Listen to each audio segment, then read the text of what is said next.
The Icebox of Horror, the silent torture and murder of 8-year-old Isaiah. Warning: this video contains graphic and disturbing stories and includes strong language. Therefore, it is not suitable for our young viewers or audiences who may find it upsetting. Welcome back to the Justice and Injustice channel, where we uncover the most disturbing secrets of true crime cases. This apartment complex in Lynwood, California, looks like any other. Quiet, forgettable, the kind of place where a child should be safe, should be loved. But on Tuesday, October 28th, police were called to this address for a welfare check. And what they discovered, the sheer inhumanity, unveiled a domestic nightmare that had been playing out in absolute silence. Inside an apartment, authorities found the body of an 8-year-old boy, identified as Isaiah. His body was not in his bed, not even hidden beneath floorboards. It was found in a cooler filled with ice. The people charged with his murder are not strangers.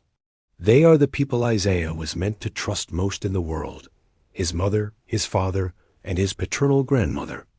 This is the case of baby Isaiah, a story of alleged systematic torture that lasted for months, a horrific murder, and the final cold cruelty of his alleged killers trying to conceal his tiny body. We will trace the dark path that led to that ice-filled cooler and examine the appalling scene in court as the three adults, the very people meant to love and protect him, face justice. Please like and subscribe if you're new to the channel. The invisible victim, a boy no one knew. The initial investigation into this horror revealed a devastating fact. Isaiah was an invisible child. While authorities believe he was 8 years old, fully identifying the boy was difficult. The criminal complaint itself states that Isaiah was believed to be 8 years old. Why the uncertainty? Because investigators could not find any record that the child ever attended school. Think about that. An 8-year-old boy, completely cut off from the outside world. No teachers, no school nurses, no mandatory reporters to flag the abuse. He was completely isolated, trapped within the four walls of that Lynwood apartment with his alleged abusers. According to the Los Angeles County District Attorney's Office, citing the criminal complaint, Isaiah was allegedly abused by his mother, father, and paternal grandmother over a long period of time. Court records show this pattern of alleged torture dates back as far as April 2025, a period of 6 months where this 8-year-old was living a private life of sheer hell. The boy succumbed to his injuries on the morning of Friday, October 24th, days before his body was ultimately found. For 4 days, Isaiah was allegedly dead, and his body was being concealed. The cold discovery, concealment, and the charges. The mother, Destiny Lucky Harrison, 25. The father, Daniel Alberto Manzon, 25. And the paternal grandmother, Ana Carcamo Zarcino, 45. On October 29th, following the gruesome discovery, all three were arrested and formally charged with a list of felonies that carry the weight of unspeakable cruelty: murder, torture, child abuse resulting in death. The charges include the horrifying allegation that they caused willful harm resulting in death. This means the prosecution believes the abuse was deliberate, ongoing, and intended to cause injury. The grim detail of the cooler speaks directly to the charge of accessory after the fact. The very purpose of placing his body in a cooler filled with ice was to delay decomposition and evade detection. They were trying to erase the crime. Both the father, Daniel Manzon, and the grandmother, Ana Zarcino, faced this additional charge. Los Angeles County District Attorney Nathan J. Hochman issued a searing statement, saying, "The horrific abuse that Isaiah endured is made even worse by the fact that, as alleged, it was at the hands of the people who were meant to love and protect him." If convicted on all counts, each of the 3 defendants faces a sentence of 32 years to life in state prison. The courtroom scene, a coward's veil. On Friday, October 31st, Halloween, a day of masks. The three defendants were scheduled to be arraigned in the Compton courthouse. The scene was a disturbing microcosm of the entire crime: evasion, silence, and shame. The father, Daniel Monzon, refused to show up, citing a Los Angeles County Sheriff's deputy. The grandmother, Ana Zarshino, also failed to appear, claiming she was sick. They avoided the cameras, the public scrutiny, and the face-to-face confrontation with the judge. But the mother, Destiny Harrison, did appear. The image that captured the absolute failure of parental responsibility was the mother in court. She did not look at the judge. She did not offer a tearful defense. Instead, her defense attorney used manila file folders, simple brown sheets of paper, to completely obscure her face from the view of the press and the cameras capturing the moment. She hid behind a flimsy paper barrier, shielding herself from the very world that was demanding accountability for the horror she allegedly committed against her son. It was the final, desperate gesture of a person facing the music, but refusing to be seen. The shame and the alleged guilt were visually palpable. The witnesses, the children left behind. The tragedy of Isaiah H. does not end with his death. After his body was discovered in the ice-filled cooler, the horror expanded.